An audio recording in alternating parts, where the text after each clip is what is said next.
Ayan guys, another upload. Lalaba ako. So ito nga pala yung ginagawa ko every weekdays.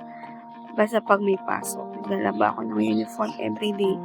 2 pairs lang kasi yung uniform nila at kinukusot ko talaga siya. Hindi ko siya inilalagay sa washing machine.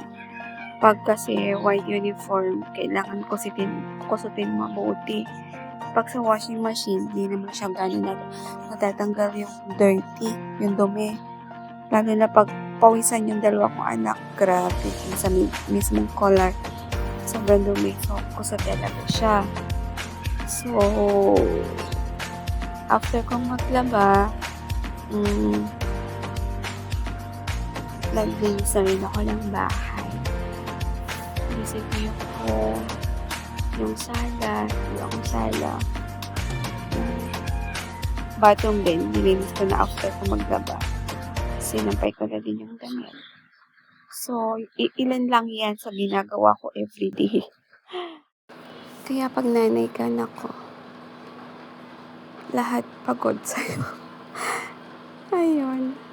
So, till next upload guys. Thank you for watching.